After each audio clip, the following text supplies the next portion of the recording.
ఈరోజు గౌరవ సీఎం గారు ప్రవేశపెట్టిన తీర్మానాన్ని సంపూర్ణంగా మద్దతిస్తూ భారతరత్నతో పాటు హైదరాబాద్ లో వారి స్టాచ్యూతో పాటు వారి జీవిత చరిత్ర ఒక మెమోరియల్ పార్క్ ను కూడా ఏర్పాటు చేసే విధంగా మంచి సూటబుల్ ప్లేస్ లో అందరితో చర్చించి అది ఫైనాన్షియల్ డిస్ట్రిక్టా నియోపోలిసా ఇంకా ఎక్కడైనా మంచి ప్లేస్ లో రద్దీగా ఉండే ప్లేస్ లో ఏర్పాటు చేయడానికి వారు ప్రవేశపెట్టిన తీర్మానానికి అంగీకరిస్తూ అలాగే గౌరవ సభ్యులు వారి గురించి చాలా విషయాలు చెప్పారు.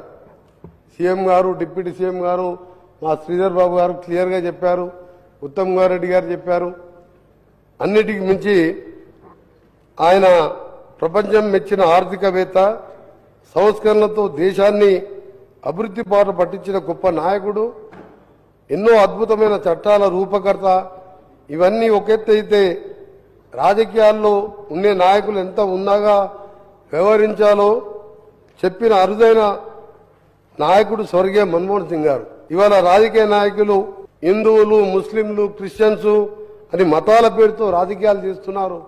కానీ ఆయన సిక్కుగా తలపాగా ధరించిన ఈ దేశమంతా ఆయన మా ప్రధాని అని భావించింది తప్పితే ఆయనలో ఈ దేశం మతం చూడలేదు.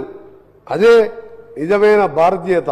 ఈరోజు ఒక మాటలో చెప్పాలంటే స్వర్గీయ డాక్టర్ మన్మోహన్ సింగ్ గారు నిజమైన దేశభక్తికి జెండా లాంటి నాయకుడు. ప్రధాని పదవిలో ఉన్న ఇంటి నుంచి సద్దన్నం తీసుకొచ్చి లంచ్ చేసుకుంటూ సామాన్య పౌరునిగా వ్యవహరించిన వ్యక్తి. ఈ దేశానికి ఏం కావాలో వారికి తెలిసినంతగా మరే నాయకుడికి తెలియదంటే అతిశయోక్తియే కాదు.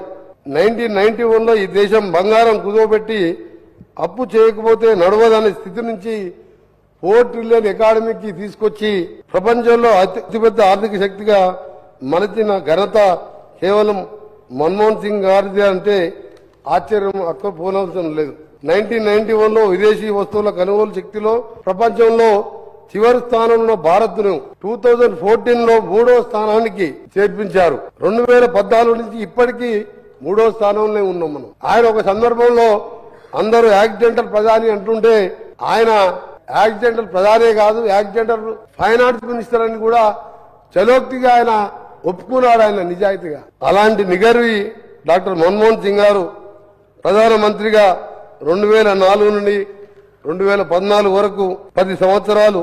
ఈ 10 సంవత్సరాల కాలంలో భారతదేశ జీడీపీ వృద్ధి రేటు 8 to 9% ఉంటే ఇప్పుడు 5% వరకు వచ్చినాం. డిమాండేజ్ చేసినప్పుడు ఆయన ప్రసంగంలో రాజ్యసభలో చెప్పారు, దీంతో 2 నుంచి 2.5% జీడీపీ తగ్గుతుంది. ఇది ఆయన చెప్పినట్టే తగ్గింది ఆ రోజు.